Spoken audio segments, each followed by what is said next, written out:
اور انہوں نے بھی اس بات پہ ایگری کیا کہ جو ہمارے سیلینٹ فیچرز ہیں کانسٹیٹیوشن کے وہ تین ہیں کہ ایک parliamentary form of government, federalism اور انڈیپینڈنس آف جوڈیشری، کہ پارلیمنٹ ان کو نہیں چھیڑ سکتی۔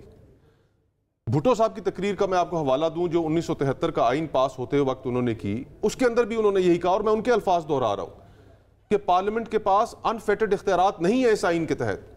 ہم نے جو پارلیمنٹ کے اختیارات ہیں ان کو محدود کیا ہے انسانی حقوق کی شکیں ڈال کے۔ آئین جو ہے وہ کور نہیں کرتا، اس کو تحفظ نہیں دیتا اپنی آئینی ترمیم کو۔ آپ یہ کہہ رہے ہیں ایز اے ڈیموکریٹ کہ پارلیمنٹ کے پاس یہ اختیار نہیں کہ وہ ترمیم کرے، کیسے ممکن ہے؟ انسانی حقوق کے حوالے سے فرض کریں، انسانی حقوق کے حوالے سے اگر پارلیمنٹ ترمیم ایک کر دیتی ہے آئین کے اندر اور کہتی ہے کہ کسی کو بھی آپ لامحدود وقت تک آپ اس کو زیر حراست رکھ سکتے ہیں، تو کیا پارلیمنٹ یہ مجاز رکھتی ہے یہ ترمیم کرنے کی؟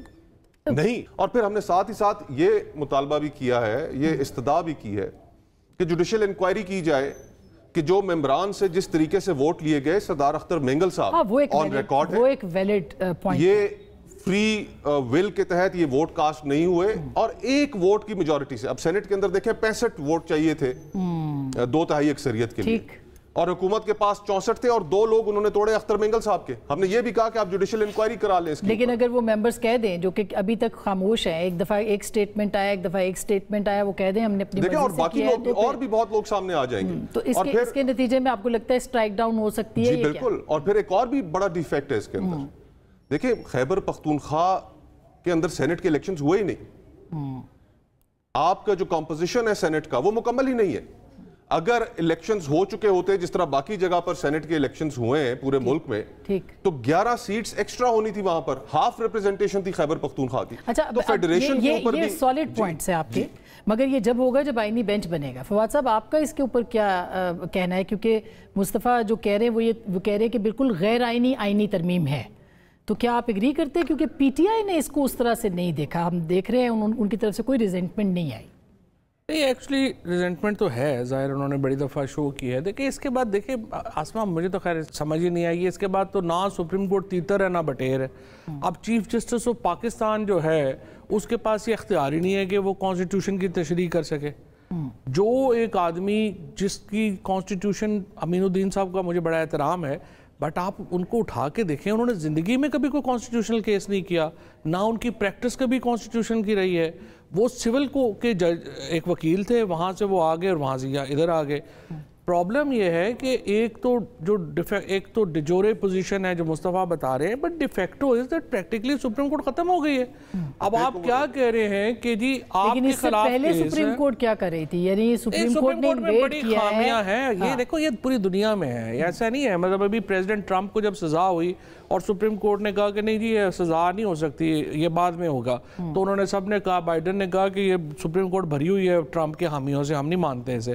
دیکھیں یہ ایک پوری دنیا میں ایک فینومنا ہے، پولیٹیکل کیسز جب بھی ڈیسائیڈ ہوں گے وہ ڈیویزو ہوں گے، بٹ اس کا مطلب یہ تو نہیں ہے کہ آپ سپریم کورٹ، اس سے پہلے منصور علی شاہ اور منیب اختر صاحب جو تھے وہ پی ٹی آئی کے ولن تھے نا، جب انہوں نے 90 دنوں میں الیکشن نہیں ہونے دیا، اور اس کے بعد جب یہ کیس کر دیا سوری والا، جو رولنگ انہوں نے ڈکلیئر کر دی، تو سب سے بڑے ولن تو منصور علی شاہ اور منیب اختر پی ٹی آئی کے تھے۔ تو یہ تو ججمنٹ سے چینج ہوتے رہتے ہیں نا ولن، لیکن اس کا مطلب یہ تھوڑی آپ سارا سسٹم ہی ختم کر دیں۔ لیکن اب تو سسٹم بدل گیا ہے نا، آپ اس یہی سسٹم ہے کیا؟ یہ سسٹم یہ ہے کہ آسمہ کے خلاف میں نے کیس کرنا ہے، آسمہ نے جج چننے ہیں کہ میرے خلاف کیس کون سنے گا۔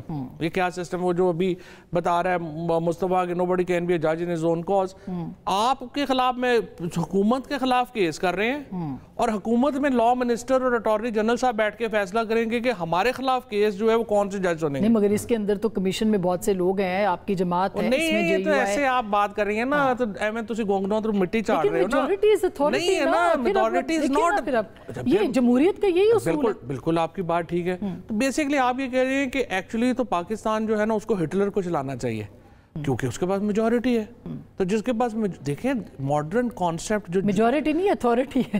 ہاں اتھارٹی ہے. میجورٹی بھی یہ جس طرح فارم 47 کی میجورٹی ہے, جن کے پاس میجورٹی ہے وہ تو بیچارے ڈیالہ جیل وچ بیٹھے دہی کھا رہے ہیں. ان کا تو ان کا بیچاروں کے پاس ابھی اب جو ہے وہ دیکھیں جو ان کے حالات ہیں. لیکن اس میں بھی تو آپ دیکھیں نا آپ کا قصور ہے نا. آئی مین جو ابھی بریک سے پہلے ہم بات کر رہے تھے, بریک سے پہلے ہم رانا ثناء اللہ صاحب سے بات کر رہے تھے, وہ کہتے ہیں کہ سیاسی انگیجمنٹ آپ کرتے نہیں ہیں. نہیں رانا ثناء اللہ صاحب تو بات یہ سیاسی انگیجمنٹ کے لیے ماحول چاہیے ہوتا ہے. آپ عمران خان کو جو ہے وہ 23 دن آپ سیلیکٹری کنفائنمنٹ میں فارمر پرائم منسٹر کو ڈال رہے ہیں.